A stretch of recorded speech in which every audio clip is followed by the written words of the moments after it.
เพิงลองไปหมักมีคนเหตุการณ์ไปหมักมีกำนำว่าไปหมักมีเล็กๆคือไปหมักมีใหญ่ๆอันทบปัญหานำใน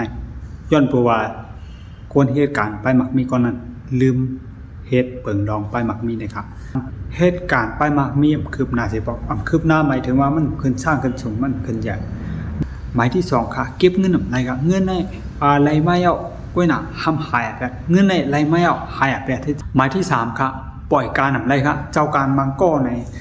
เขาได้ปล่อยปันลูกน้องตะเปเฮ็ดนี่ปล่อยอะไรครับแต่ไรนับเงินทางก้วยค่ะอันนี้ก็เป็นปัญหาหนึ่งเนาะเงินในเข้ามาก็คือเจ้าเก่าแต่ไรนับทางก้วยกึดการอะไรกึดกล่อมไรเพราะว่าเขาติการเลต่างๆในของเงินกล่อมเขาค่ะมันจะอย่างไม่ได้เขาเด็ปิกล้านมันจะอย่างไม่ได้เขาเด็กึดการเขาปล่อยแบบปัญหาอันก้นเหตุการณ์ไปหมักมีโคบทบยาแลปัญหาที่ในอัมปอดไว้หายสืบมีกว่าเขายาวเนี่ยย้อนเปล่าเขาลืมมี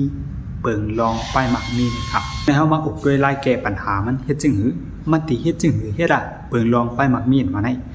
ข้าได้ยุกตัวอย่างในเปิงลองไปหมักมี2เมลอันพี่น้องเขาเตจำวนจอมไหลค่ะเนาะเปิงลองไปหมักมีหมายที่1ค่ะเขาคาเป็นเจ้าของป้ายหมักมีเลยถูกจักว่าเขาเปิดมาเล็กๆเป็นป้ายหมักมีอ่อนอิดของเขานั่นค่ะเนาะมันจะหนักเขาเปิดร้านขายน้ำปั่นนี่ค่ะเนาะเปิดร้านขายน้ำปั่น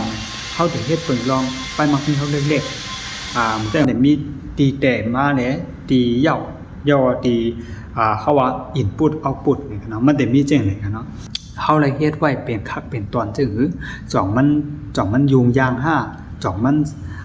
เปลี่ยนแตบแนว5จ่องมันแตบโต5สังสเอาเขาเฮ็ดไว้เป็นคักเป็นตอนมันแตบโตไหนถึงเขาก็ติดจางเอาโยงสร้างเปิงลองอันไหนแม่งปันคนอันมาเหตุการณ์ที่เขามันจะหนังแมเนเจอร์เนี่ยมันจะหนังคนเหตุการณ์สตาฟเนี่ยมันจะหนังลูกน้องตะเปดีล้านเขาหลายๆก็เพื่อเกก็เอากระจายเอาพวนโหในคุกเขาว่าเป็นพวนโหในคุกเนี่ยพวนโหในป้าเนี่ยพวนโหในล้านเนี่ยเผยขยะเขาเอากว่าใจตื้อเป็นตันเฮงของเผยหรือเฮ็ดเองเนี่ยให้มันเป็นซิสเต็มให้มันเป็นเปิงลองก็ในหลวเฮ็ดในเป็นคักตอนให้ส่งต่อกันได้จังไหนแล้วมันเหมือนเจิมนำลองลงกว่าจอมของนำขอจอมเปิงของมันจะเนี่ยอันในห้องว่าเขาเฮ็ดไว้เปิงลองไปหมักพิษของเขาสังจั่วเขาเฮ็ดจังไหนมันปั่นไรบิสเนสเท่านั้นเดแรนไรมันเดปั่นไรทั้งกล้วยมันจะไหนรวยอ่ำป้าเฮาก็ไรอ่ำป้าเฮาก็ไร1วันนั้นสุดเฮาตัวแล้วเฮ็ดในตัวอย่าง2วันนั้นสุดเฮาตัวไรสอน3เฮาตัวไรตัวว่าจ่องเขาเฮ็ดไร4เฮาปล่อยด้วยพวกปล่อยเอาเนี่ยมันกว่าอะไรทางกล้วยมันเนี่ยมันคือว่าเปิงลองไปมันมีของสู่เจ้านั้นออกมาเสร็จและสู่ก็แต่มีรายอันมีชื่อว่า passive income เป็นเจ้าของไปมาไหวโดยตั้งเปิงลองไปมันมีของกลุ่มดิสุเรนย้อนไปสังแลกลุ่มดิสุเรนทุกมันมาเลยเข้าดังเศร้าเก่าปีแลมันคงตัวถึงตัวเดียวมันมีเปิงลองไปมักมีดีจึงหือนะครับเปิงลองไปมันมีของกลุ่มสุเรียนในห้องทุกสร้างมากแววย้อนกว่าเปิดมีไว้เปิดสร้างแบบมันมีขอกล้องมันไว้กูอันนั้นครับย้อนแล้วเข้าก็ตัวเลยเฮ็ดลองป่องใจเฮ็ดจริงล่ะเข้ามาถ่อมเลยว่าเบอร์มันมีคักตอนจึงหือตอนเฮาเดแรนเฮาได้เฮ็ดไปมักมีอะไรนั่นเนาะไปมักมีของกลุ่มสุเรียนในมันดีเด้มันเบิ่งกันตั้งไปมักมีตั้งนอกเตะเปิกซอเขาเฮ็ดการไปบางมีตั้งนอกเขาลองเขาเฮ็ดเปิงลองมันในดีในสิดักไว้นำพวกมาแตกกันทั้งเปิงลองไปบางมีของกลุ่มดิสุเรนไหนมันคิดอะไรครับย้อนเพื่อกลุ่มดิสุเรนในมันเป็นโครงการใหญ่และมีทรัพย์สินนำเตะมันเป็นไปบางมีใหญ่เตะมันมีเปิงลองเอียงหลายขั้นตอนนึงห้องว่า home meeting นะครับนี่เป็นเปิงลองอันนึงเนาะ2เป็นเอเจนซี่ครับ3เป็นกลุ่มใหญ่เป็นสำนักงานใหญ่ขนาด4เป็นโปรเจกต์ A ครับมันมี4ขั้นตอนลำลองอันนี้ครับอันเฮาคาเทเลยเข้าก็เป็นขั้นเป็นตอนให้จังได๋นะสังจั่วเฮาผ่านโฮมมีตติ้งเฮาก็ได้เข้าเอเจนซี่ครับมันก็ได้มาเพียว2ขั้นตอนนี้ครับขั้นตอน3ขั้นตอน4ในใครเพียวยาวไว้ มันได้เข้าไรตั้งมูลหมดมันอยู่ที่จิตใจว่าคนก็แน่จ่องมันเคยมีใจใครเคยเป็นในเปิงร้องนี่ก็น่าสังสัวคนก็นึงมันมาเลยเพนมันป่องใจว่าคักตอนเป็นเช่นไหนดูไหนมันกว่าจ้อมคักตอนไหนมันตื่นออกมาไรมันเป็นเช่นนั้นเองเปิงลอง4อันในสังสัวเฮาเฮ็ดสังหลานนะเฮาป้าเอาโกนเตียนเฮาฮักโกนเตียนเป็นสายงานเฮาโกนเตียนเฮามุ่งหันว่าเขาได้เป็นโกนก่ออัน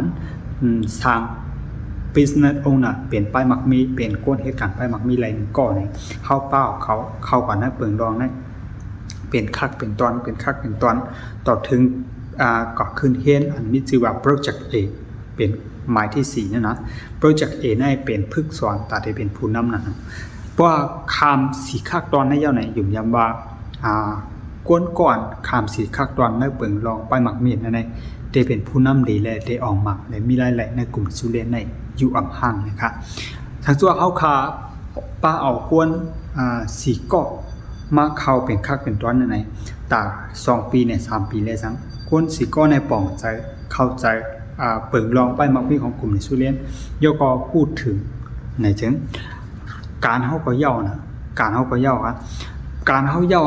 ข้อดีของมันนะ1เฮาอยู่ได้สร้างเปิงรองไปมันมีของกลุ่มสุเรียนมาหังป่วยเหมือนเช่นเฮาสร้างตั้งนอกป้อเป็นตั้งนอก1เฮาจะเลยใจออกเฮาให้สร้างหังป่วยเฮา2เฮาอยู่ได้ไม่ใจรองเงินครับย้อนปวงเงินมันเป็นเงินผ่านเงินมันก้นจ่ายมันก็สิเฮาค่ะเฮาจื้อลูกน้องเฮาจื้อเจ้านายเฮาจื้อลูกน้องตะเป้กันย้อนนั่นแหละเฮาอยู่ได้ทกเงินจ่ายปันสายงานเปลี่ยนเขามาโฮมในการตลาดจอมเฮาย้อนเปิดสังหลากลุ่มนี้สู้เล่นเปิดได้จ่ายมันกลุ่มนี้สู้เล่นมีทรัพย์สินมีเงินนำเขาได้จ่ายมันจอมหนังผลงานก็หลายก้อนนั้นเช่นครับและเฮาได้กินเงินจากโกนเตียนเฮาปามาเฮาก็มีหน้าที่1เฮาก็มีหน้าที่ปาเขามาให้อุบนี่เขาเป็นปีเลขเป็นผู้อ่อนโหดีลีตอนดักเขาเป็นผู้คู่สอนดีตอนดักเขาเป็นกวนในตั้งนี้ตอนดักเขาให้เขาปลองใจใช่ไหมไว้หลังมาพวกเขาปลองใจเขาดีกว่าเฮ้ยเขาก็แล้วเขาก็ให้กินเงินที่เขาเฮ็ดเปียกเฮ็ดยาค่ะเนาะมันเป็นจังได๋ครับเพราะเขาปลองใจเปิงรองอันไหนๆเนี่ยมันดีกว่าเอาไปรวยคอมรถมาปึงเขาเขาได้บินเลยบ่เป็นนกเนี่ยเขาบินแรงด้วยเขาแม่นเป็นจังได๋ครับการเฮานำมอกะ1เขามาป้องใจเปิงรองไปมักมีระบบซิสเต็มของกลุ่มสุเรนในนำกะ1เขากัดแขนกะ1เขาลงเรียนเซเฮามอกะ1หลีขนาดครับเพราะเป็นการนั่งนอกเต็มไรกันนะเพราะว่าเขาเป็นเจ้าของร้านในเนาะในร้านในมีคนเหตุการณ์แมเนเจอร์เนี่ยนั้นก็เป็นผู้จัดการนะเป็นลูกน้องตะเปในร้านเนี่ยกัดเขียนให้แมเนเจอร์เนี่ยเด็กใครลืมออกแล้วนะว่าไผกัดเขียนให้เฮาไผก็ยังไผมีเลือกเหลี่ยมมั้ยมันก็บ่โอเคย้อนไปสังขารย้อนพวกมันได้มาปนแบบกันจังได๋ครับเย่าก็ทางดองนึงการอันนั้นมันได้ปนกันไรเงินปนไรตำแหน่งตันเฮงปนไรชื่อเสียงปนไรเย่าก็ลองอยู่ตันเซาปนไรครับย้อนไปสังหลังมันอิงเนื้อผลงานเปลี่ยนเฮาคัดใจเฮ็ดมันอิงเนื้อว่าชูมาก่อน5มาหลัง5มันอิงเนื้อเพราะเป็นการนั่งนอกนั้นมันได้เปลี่ยนจังได๋ครับได้จังได๋ครับเย่าก็มันเป็นการเปลี่ยนออกหมางจอบกันจันเปงกันมันจะขึ้นมาเป็นผู้บริหารการขายเนี่ยก็มีรายได้ 20,000 ขึ้นเลยเนี่ยก็ 20,000 ขึ้นเลยเป้งกันกูก็ใช่ไหมครับมันชื่อว่าก็ในมาหลังมันก็หลุดไรเฮามันใจฮะมันมาหลังมาก่อนเขาจ้อมหนังแห้งคัดใจของมันนะครับจ้อมหนังแห้งคัดใจของมันเปิ้นดาว่าพวกเป็นจันอ่อนทั้งสุดในเลยใจเขายามหมอก3เดือนปอเฮ็ดสม่ำเสมอตัดเสก regularly นะ3เดือนถึง4เดือนนะแกกำลังมาด้วยกันนะข้อในหลังดอยเพิ่นการกลุ่มสุเรียนในมันเป็นเปิงลองไปมักมีอันเดียวกันหมด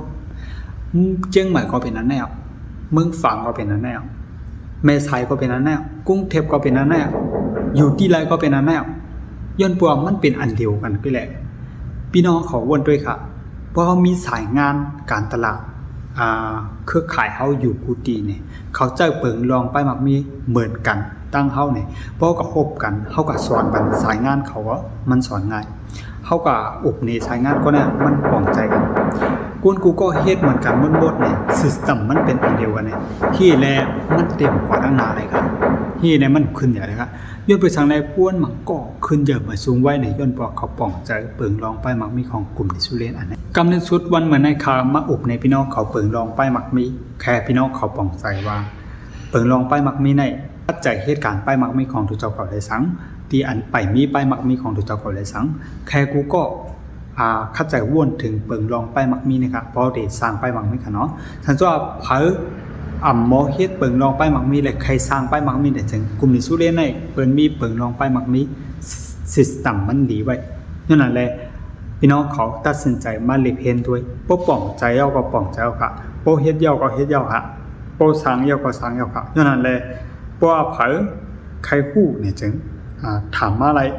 ใครแต่จ้าเหตุการณ์ไปมักมีเนี่ยก็ถามอะไรอยู่ที่เขาได้เป็นผู้อ่อนดีก็นึงได้เป็นผู้ซับแรงดียินดีตอนดัดเดป้อนสอนปันเปิงลองไปมักมีแลลอกไล่เหตุการณ์ไปมักมีปันกูก็อยู่ตัดเสค่ะหมายสุขะ